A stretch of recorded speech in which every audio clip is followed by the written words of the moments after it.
সকল প্রতিষ্ঠানে শিক্ষিকা এবং ছাত্রীদের যাদের দুগ্ধপোষ্য সন্তান রয়েছে বা ছোট সন্তান একা ফেলে আসতে পারে না, তাদের জন্য ডে কেয়ার সেন্টার প্রসঙ্গে মাননীয় স্পিকার, আমাদের দেশে মাধ্যমিক উচ্চ মাধ্যমিক বয়সী মেয়েদের বিয়ে হয় এবং সন্তানও হয়ে যায়। এরূপ উদাহরণ প্রচুর। নারীদের জন্য ভাবে আরোপিত এই রিপ্রোডাক্টিভ ভূমিকার জন্য তারা উচ্চশিক্ষার আলো থেকে বঞ্চিত হয়। প্রচুর আগ্রহ ও ভালো রেজাল্ট হওয়ার পরও সন্তানের ভবিষ্যতের কথা ভেবে নারী নিজের জীবনের স্বপ্নকে বাস্তবায়িত করতে পারে না। সন্তান পালন লালনের ক্ষেত্রে মায়ের বুকে দুধ খাওয়া একটি বিশেষ গুরুত্বপূর্ণ কাজ। মাননীয় স্পিকার, এটি শুধু একটি পরিবার একজন নারীর ব্যক্তিগত ক্ষতি নয়, বরং সমাজ ও রাষ্ট্রের মেধা বিকাশের এক বিরাট অন্তরায়।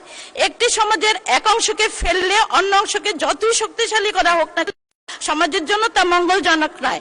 শরীরের এক অংশ ফুলে ওঠা স্বাস্থ্যের লক্ষণ নয়, ব্যাধির লক্ষণ। এই ব্যাধি থেকে সমাজকে রক্ষার জন্য প্রতিটা উচ্চশিক্ষাতে সেন্টার স্থাপন করে নারীদের জন্য এটা একটি অত্যাবশ্যক পরিকল্পনা। এ ব্যাপারে আমি মাননীয় মন্ত্রীর মনোযোগ আকর্ষণ করছি।